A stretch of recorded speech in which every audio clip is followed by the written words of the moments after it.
Today what we're going to do is we are going to focus, however, on in-camera creativity, because I think that I have endless creativity in Photoshop. I've got so much that I can cover, and I have covered. I got some Creative Live classes on that stuff, but today is just going to be in camera, especially if you're somebody who maybe you don't have Photoshop yet, maybe you have Elements, or you're not ready. I want to get creative in camera before I dive into this whole Photoshop thing. So everything we're going to do today is solely in camera. So for example, our first setup is going to be how to do this in camera. So that is where we're going to start. So I'm going to call my lovely model over, and I'm going to take you guys through several in-camera creative shoots. That's the whole rest of the time. So make sure that if you have questions, ask me. I'll walk you step by step. I'll tell you what different things cost and anything else that you want to know. All right. Hi. Hi. You look lovely. Thank you. Can you do me a favor? Can you stand right in front of this softbox? Okay. Oh yeah. She's a little taller than my stand-in model, so we're going to raise it up a little bit. Yeah, it's cool. Okay. So let's talk about the logic behind this shoot. Right now, I've got a softbox behind her. But let's say you do not have any studio lighting. This, you can recreate what I'm going to do here with a window or against a bald white sky. So you need zero light modifiers. You don't need any lighting whatsoever to do this. It's just we're in this studio, so that's kind of how I'm going to do it here. And so what you need to do is you are going to shoot a multiple exposure. And many cameras do this. I'm going to demonstrate for you on a 5D Mark III how to shoot a multiple exposure in camera. The process is going to be the same with many other cameras, but the buttons are going to be different.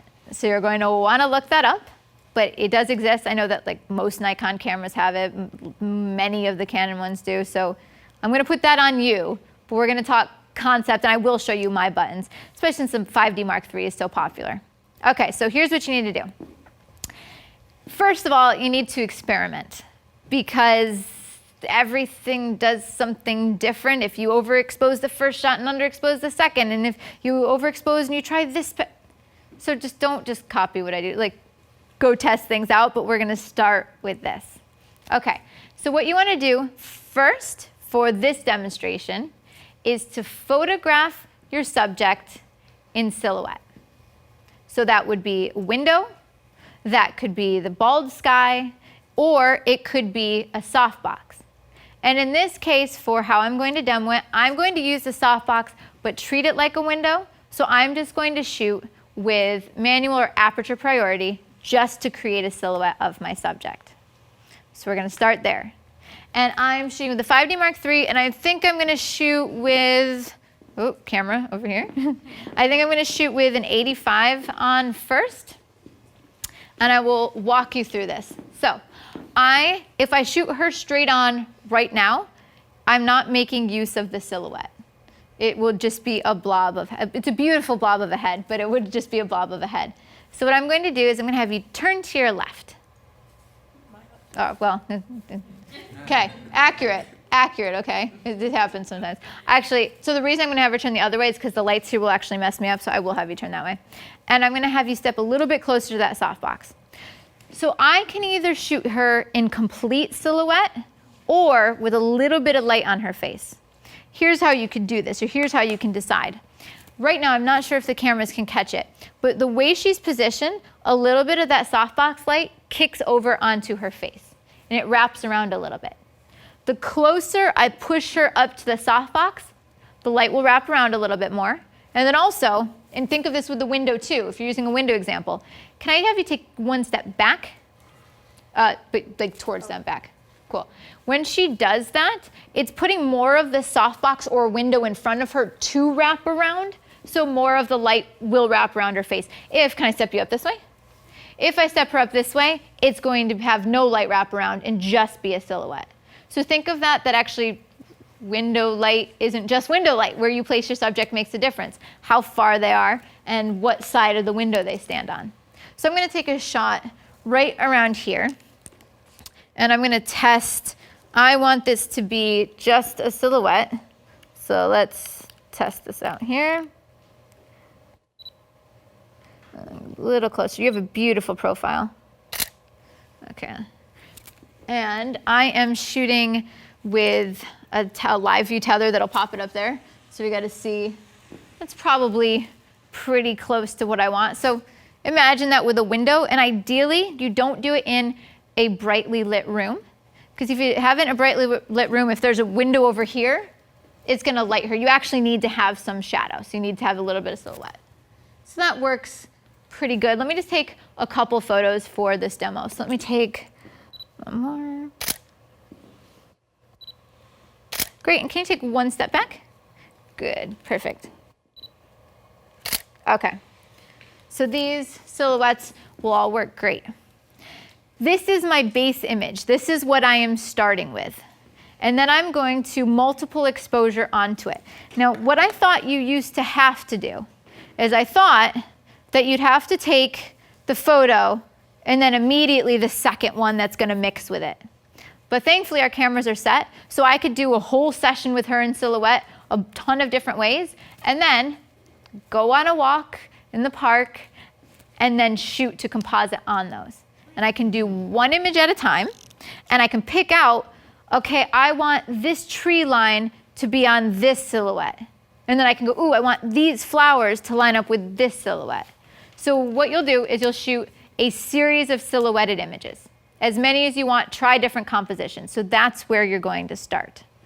And this next step is the second part, like getting the composite part. So can you pass her the flowers? So here's my first expense. 0 expense from window light, right? Or modeling light that you already have. The next thing is we bought a couple dollars worth of sunflowers. Okay? And do you want to hold it, or do you want her to hold it? Okay. So you can step off now, I guess. Thank you. You're coming back though, so don't worry. Okay. You can yeah, perfect. All right. So here's what you have to do. I'm going to shoot so you can see up on the screen exactly the buttons that I'm pressing. So let me see if this would be for this camera. Okay, perfect. So the button that you want to hit on the 5D Mark III is your creative controls or creative effects button, and it's right underneath where the menu is. It looks like a brush. So when you click on that, you're given these choices, your picture style, and then the next one over, if I dial over with my little dial here, is for multiple exposures. So I'm going to click on that, and it brings up my menus. Okay, so here's the things that you need to try. All of it. Because it all does, no, really though, the more you try, then you'll have a different solution. However, I'll show you for what we're doing here today. The first thing I need to do is, by default, multiple exposure is disabled. So I need to make sure that it's enabled. Depending on how I set this, it'll either just keep going, like by default be on, or just on for one shot. So I'm just going to set it for one shot at a time here. The next one down. Okay, how many of you have seen any of my classes on blend modes?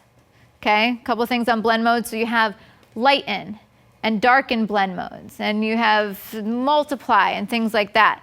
This is blend modes in camera. That's exactly what this is. Because, for example, darken or dark is the darken blend mode. So if you know this, if you have no idea what I'm talking about, go look up blend modes dealing with layers.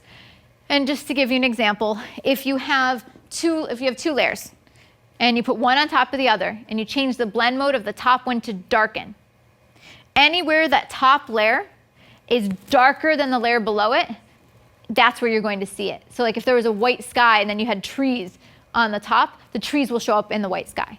The darker area is going to show up in whatever below it's lighter.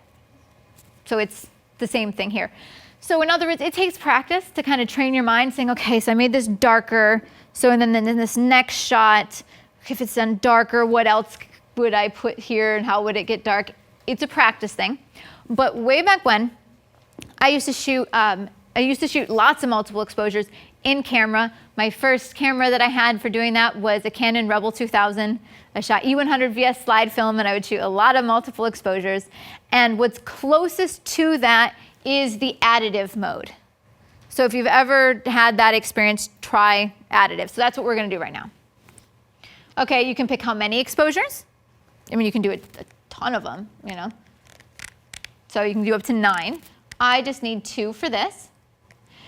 Saving source images, let's say that you do your double exposure, you take a shot, you had the girl's silhouette. If you don't save your source image, it writes over it. So if you change your mind, you're stuck. So I always save all the files. The original file, the file in this example of the flower, and then the end result. So it saves all of them, so you have some options. And then again, this is where you can set up, you know, how many shots you're going to do the multiple exposures for.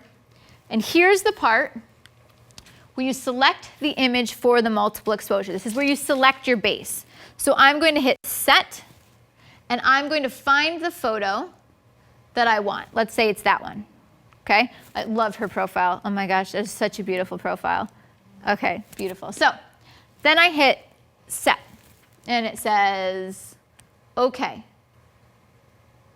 So now I've selected that particular file as my source file. And I've got to take a picture of these flowers in a way that it'll do something funky. So here's the awesome trick. If you shoot with natural light, what I can do is I can use my live view. And this is awesome because when I use my live view, it's going to give me a ghost of the image to line up. So I can kind of see where things intersect. So let's see here. Okay. And this normally, I can see it on my camera, but the way we have it hooked up, I've got to like look over my shoulder. But let's try, and I'm gonna lighten up those flowers even more. Okay, let's see. I'm gonna move my focus point. Okay, I'm focusing. Let's line up like there.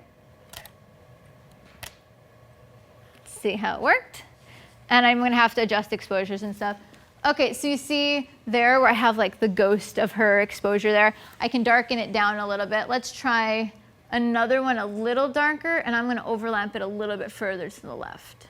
So I'm gonna do the exact same, I'm gonna go through the exact same thing again so you can see it. You hit your creative controls button. Oh wait, I gotta disengage, hold on. Creative controls button. And then it's gonna pop up multiple exposure.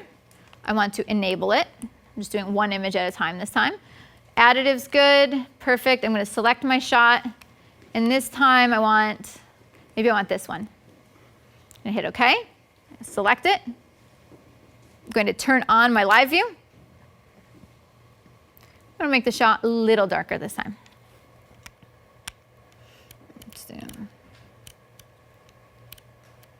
Okay, let's try to line this up. And let me focus. And normally you can look, you know, at the back of your camera, but trying to focus. Too close. Oh, back up just a little.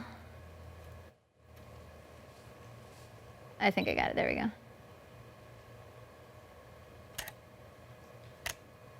Okay, let's take a look. Okay, so then that's another effect. And so this one, I underexpose the flowers, and the last one I overexpose the flowers. This particular thing is with additive. You could try it in a different mode. The photo that I showed you that was in my presentation was where instead of having her just in silhouette, I had a little more light on the face. When you add more light on the face, when you composite these things, when you add them on top of each other, the face is more apparent. If you shoot solely in silhouette, the face comes out as a cutout. If you light the face more, you'll see the face and then it fades into whatever you composite on it. Does that kind of make sense? So silhouette will be cut out. Where it's lit will be more visible. And that's, you can think of it this way. See how you see the white in the background? The lighter parts are more dominant. So if you have her face lit a little more, that will be more dominant.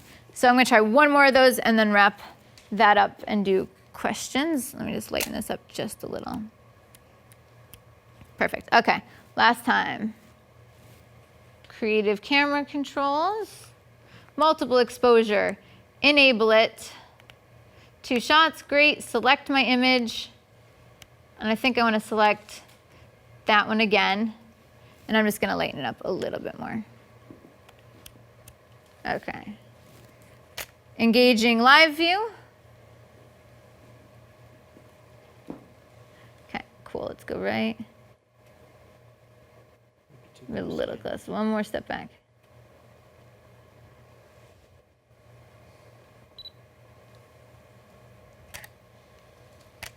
So that is an overview roughly of what I'm going for. And it's just fun and it's painterly and it's dreamy. And I envision this being printed on canvas and it's just romantic. And I know that nowadays I shoot fashion and I shoot beauty, but I think something like this would be incredible for a maternity session because you'd be able to see the outside of the form and then have it be filled with flowers. And I think that's an amazing for, you know, birth announcements or bridal shower, or baby shower, bridal shower, it could be, okay, no judgments.